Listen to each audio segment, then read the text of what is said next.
Today we're going to talk about money. We're going to have a discussion about money. Some people think there is a cap on how much money you can make. There's a scarcity of money. There's not enough money to go around. Not everybody can make money. And other people on the other side think there's a prosperity. There's an unlimited amount of money, there's an unlimited amount of opportunity, and there's more money out there than any one person could have. Let's talk about money on The Crazy Picker Life with Wheeler, Dealer, and Banana Peeler. Good evening, fellow pickers and would-be adventurers. This is Dealer with the Crazy Picker Life. This is Thursday night edition. This is my Thursday vlog for the week. I'm on my day off. I'm well rested. I didn't do a lot today, and I think that's the point, right? I did school with the kids, brought my packages in, got stressed out about my non-sticking package labels falling off. And that's about it. I did sleep in today even. Of course, last night was kind of a late night, early morning, however you want to look at it. Today we're going to talk about money. Tomorrow I'll talk about the label problem and try to solve that. So let's talk about money. There's a lot of... Those are $20 bills, by the way. My prop. There's a lot of thought. A lot of people fight over money. I guess there's wars that have been fought and won and lost. People are saving for retirement their whole life. People are saving for this, that, and the other thing. People are trying to cut costs, save money. People spend money. People overextend themselves on their money. They have too much credit. There's a lot going on about money, and I'll tell you what, I've never been rich, and I've never been poor. I've always been somewhere in between. I've had what seemed like plenty of money, or a good amount of money, and I've had what has seemed like not enough money. And both will teach you lessons. And I think in order to understand money, or at least to form a good opinion on money, an opinion that maybe you could have a discussion with somebody about, maybe you could present your ideas, maybe you could present a case for where you're coming from, I think you need to have a number of experiences with money that make you stop and think about it. Now, I'm of a firm belief that there are businesses and people with a lot of money that want to form public opinion and get you to spend your money and actually want to make money off you. That's not what this is about, but it does figure into it. I'm going to talk more from a picking perspective, and really more of a self-employed, running your own business perspective. And I have some idea where I'm going to go with this talk, but as with all my talks, where I end up is not always where I start.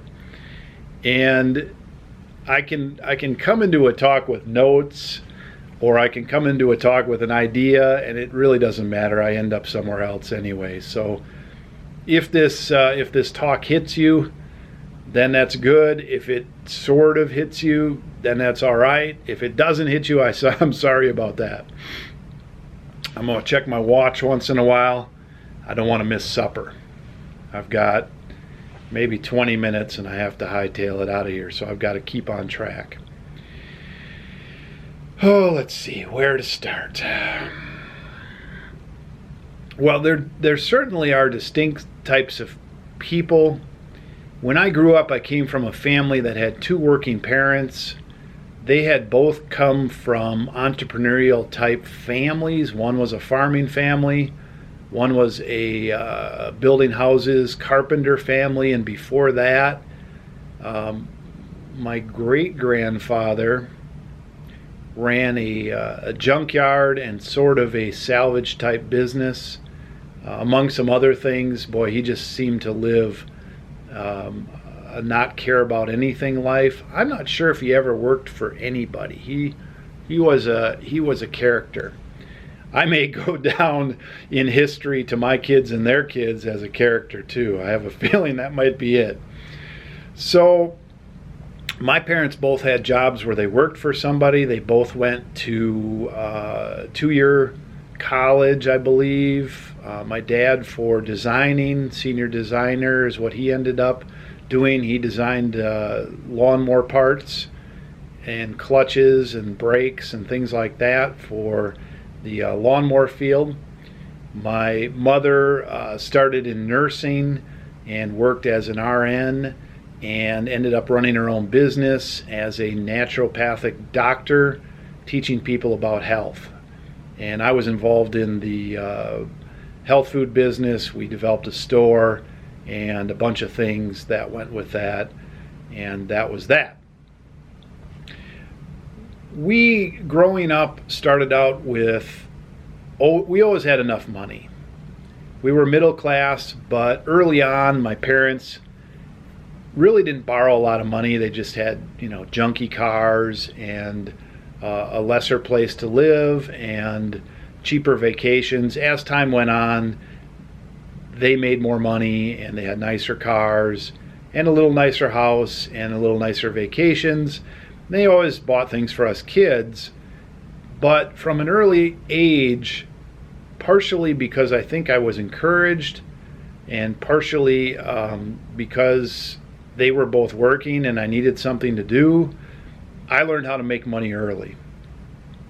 Early on, I sold greeting cards through school.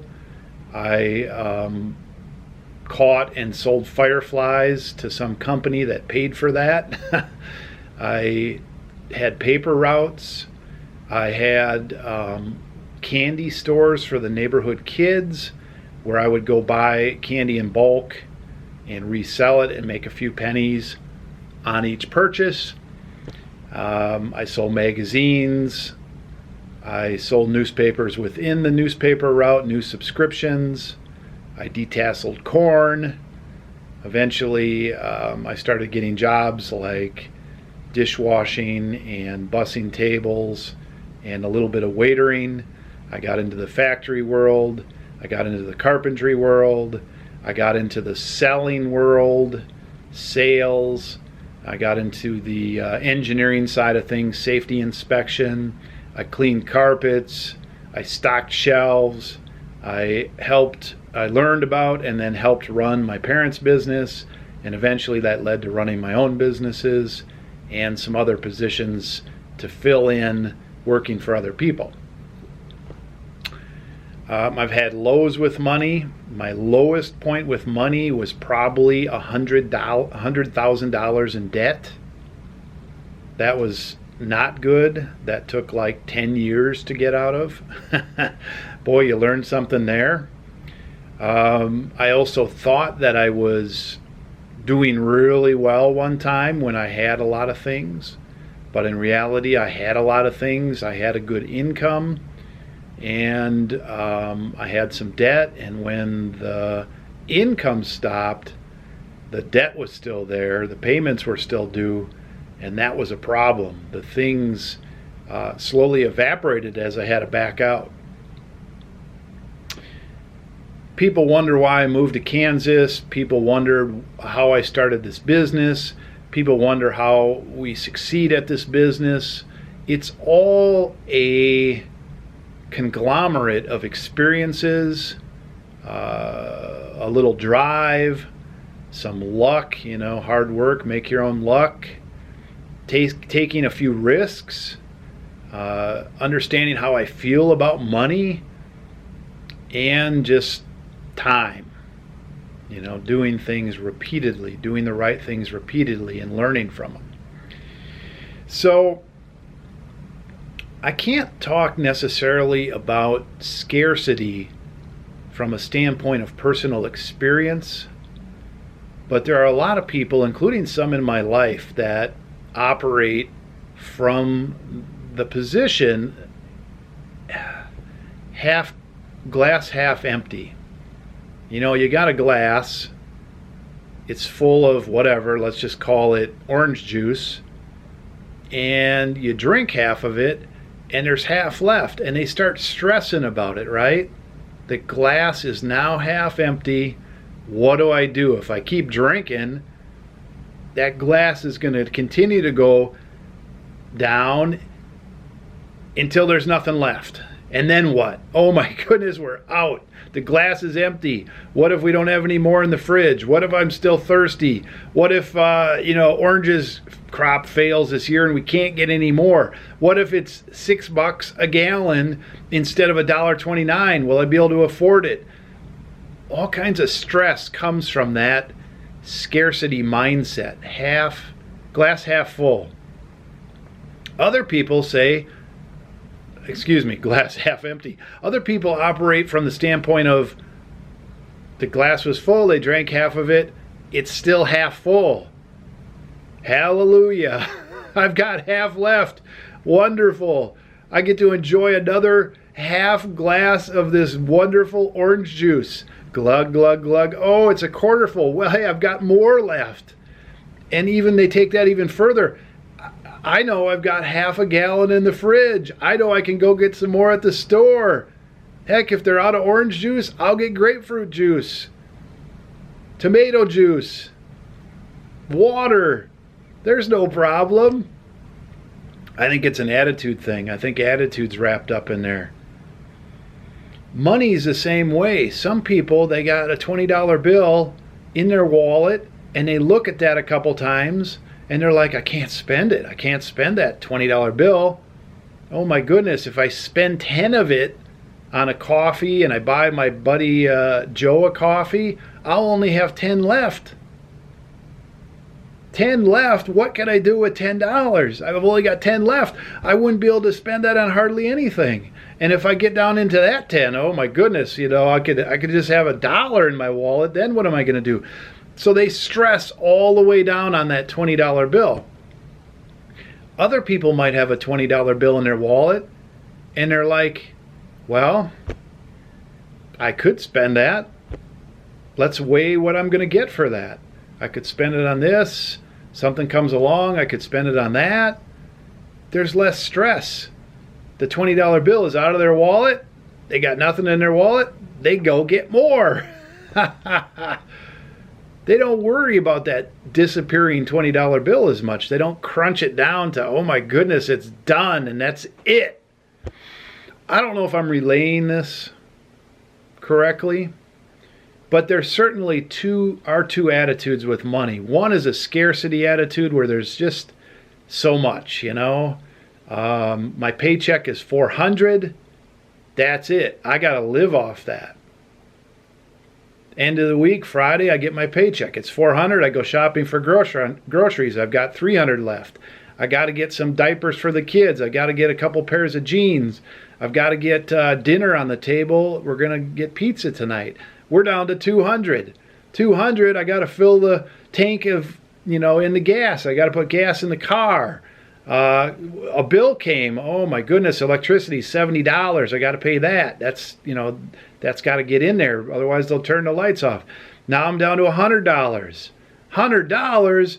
Holy cow, I can't save anything because Jimmy's got to go camping with the Boy Scouts this weekend. They need $20. Now I'm down to $80. Bowling? Are you crazy? My goodness, what am I going to do? And when they're starting to say that, it's only Monday, so they got 4 more days before they get another $400. Stress, stress, stress all week long, right? Now, when you're self-employed, you can probably get wrapped up in this too.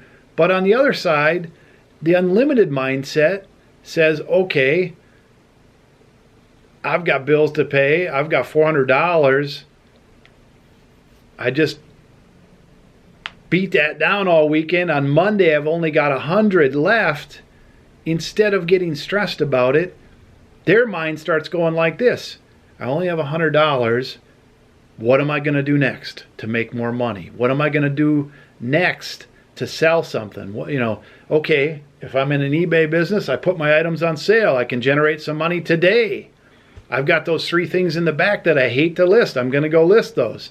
I saw something down the street. I'm going to knock on the door and say, hey, what's that yellow stop sign, embossed stop sign you have in your window? Is that something you love, or would you sell it? How much would you sell it for? The unlimited mindset realizes that there's unlimited opportunity out there. Now, I think I did a pretty good job on the scarcity thing. I don't know if I portrayed it accurately in all cases. Obviously, there's all kinds of different versions of it out there. But some of you out there, maybe many of you out there, can identify with that. It's a fear-based. It's a scarcity-based. It's a what am I going to do based. It's a victim-based.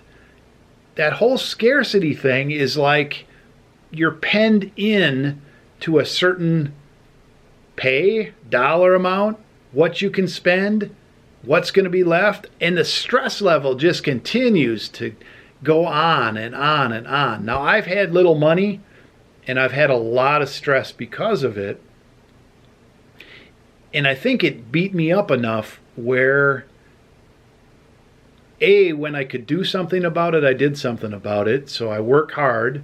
B, I look for opportunity until I find it, and then I go back to A and I work hard.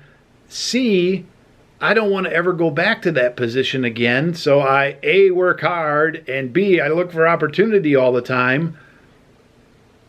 D, there's too much stress in all these if you don't have a good attitude, so I've developed a good attitude for the most part, like where I get up after I fall down and I wake up looking for opportunity and I go for it when I can go for it, and I ignore all the buzz and the chatter and the stress and the bullshit.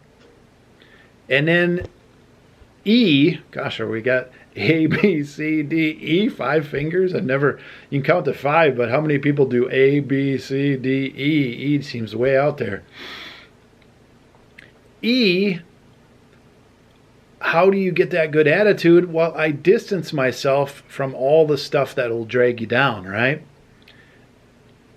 I don't even think scarcity mindset anymore. It is not in my vocabulary. It needs to be out of your vocabulary. I'm going to give you some examples of some things that might drive other people crazy. I like to go out to eat, and I do not worry how much I spend. I don't go to places that the bill's going to be $500. I don't put myself in that position. But if I go out to eat with Lon, my wife, I'll go to a place, I know what the prices are. I eat and drink what I want until I'm full, until I'm happy, until the conversation is right. If that means 2 beers, great. If that means 3 beers, great. If they're $4, $5, $6 each, I don't care. If the dessert is $8, I don't care. I leave a big tip. I leave probably a 30% tip on average if the service is decent. 20% is supposed to be good. I probably leave 30 on average. I round it up. I go to have fun. I go to unwind. That's like a little success reward for me. And I do that because I know before that time and after that time, when I'm having fun at that dinner and I'm tipping well, because that person is probably, most people that we go to time and time again, they work hard. Now, sometimes it's a new person. I have pity on them. I give them a good tip. Sometimes it's a person that looks like they're having a bad day. I give them a good tip. I just tip well. I don't say that to brag. I don't say that to think, oh, dealer, you're such a nice guy. It's part of my unlimited mindset, where before that time, I knew I could develop as much money as I wanted to because that's the business that I'm in. That's the position I've put myself in. I can work hard and make enough money to meet this little fun I'm having. During that fun time, I don't stress. I don't care about looking at the bill other than I just want to have enough money out to pay it. Afterwards, I'll do the same thing. I'll work hard enough to make it happen. But there are people, oh my goodness, in my family, my extended family, my friends, they will get a calculator out and they'll calculate that tip to, 10% or whatever. They need that little thing on there that says suggested 10, 15, 20% tip. They won't even leave a tip. They certainly will not have the dessert, even if they want it, they're hungry, they deserve it. They won't have it because the bill went too high. They'll cut themselves off. They'll have the nickel lemonade instead of the dime drink they want. It's a scarcity mindset.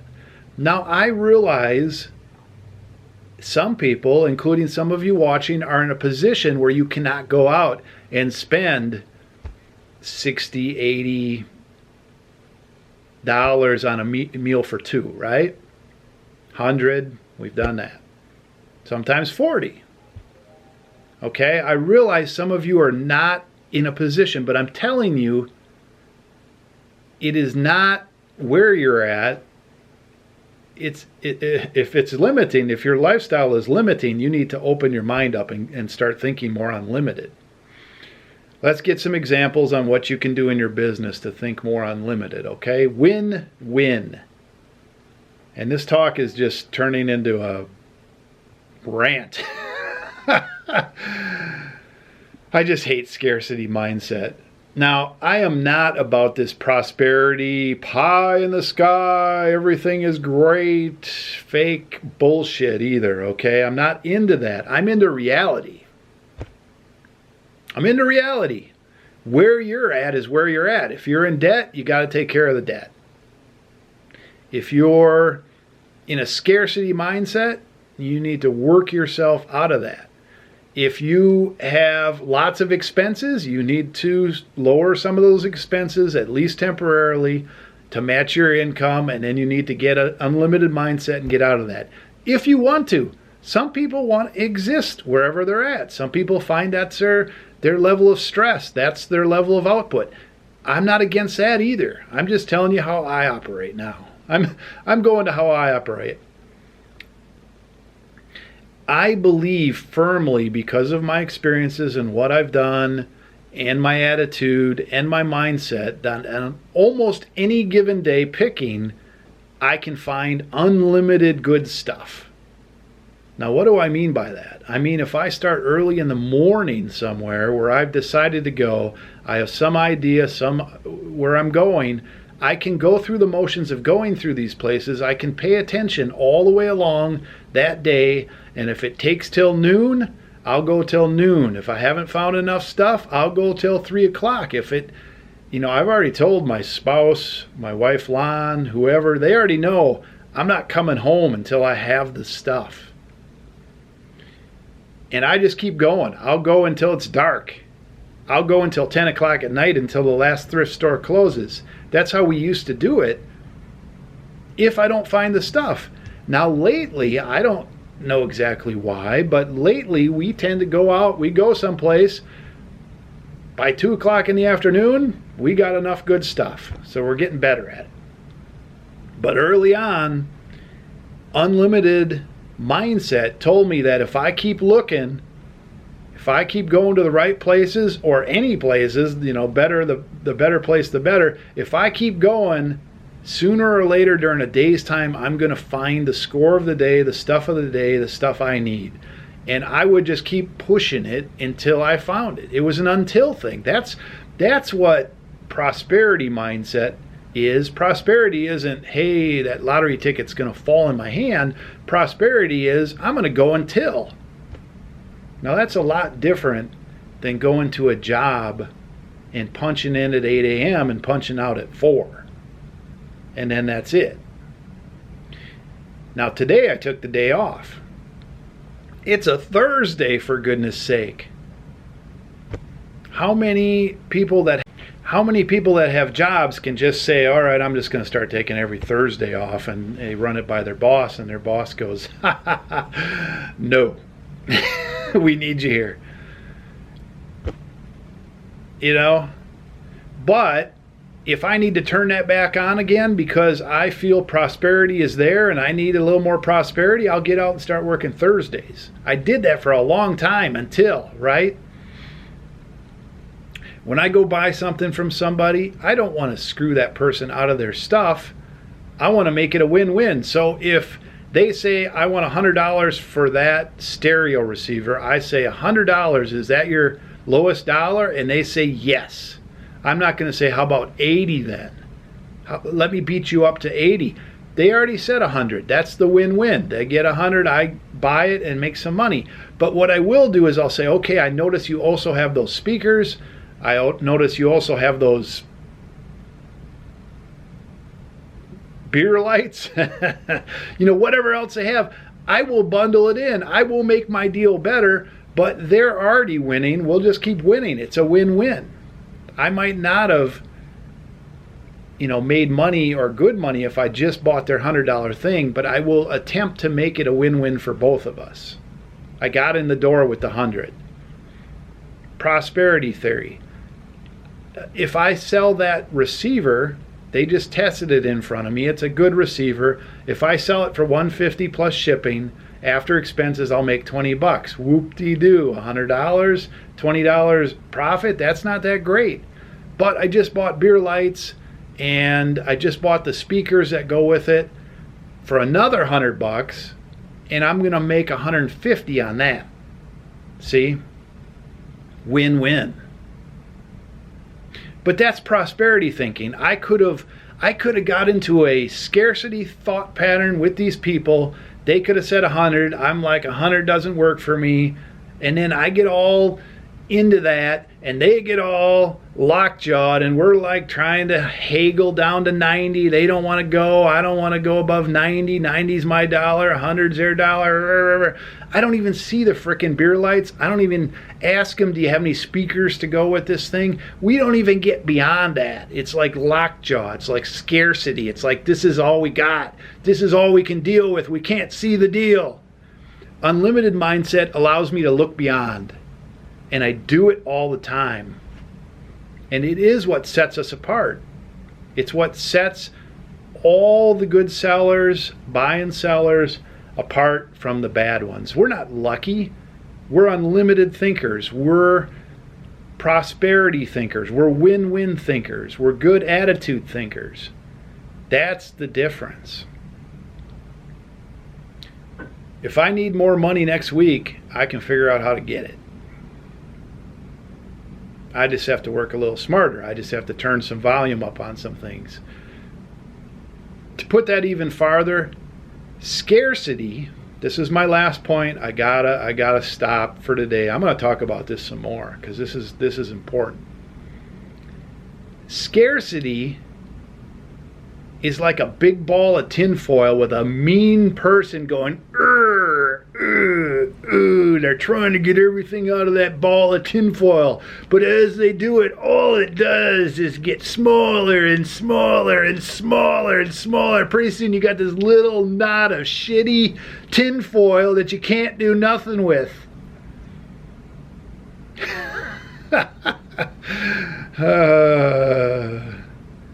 Unlimited mindset, you take that tinfoil, you unwrap it, and you might, make an airplane wing out of it or something and sell it for $50,000. Maybe you make a prototype and show it to somebody. I don't know what the other end of that is. But unlimited mindset is more like a snowball rolling downhill. And as long as you made that course snowball, instead of crushing it and getting all this is all I got, you just keep rolling it and putting some effort into it, make it bigger, learn everything you can, and pretty soon that son of a gun goes down a hill, and all you got to do is chase after it and enjoy it. That's how this eBay buy and sell business can go for you. It doesn't mean that you're not going to have challenges, but it's 90% up here. It's how you treat your day. It's how you treat everything. Bad stuff will happen. You can go, in all areas. And it's not just the look, it's not just the negativity, it's the action of it. This is all we got. No, it's not all you got. There's a big world out there.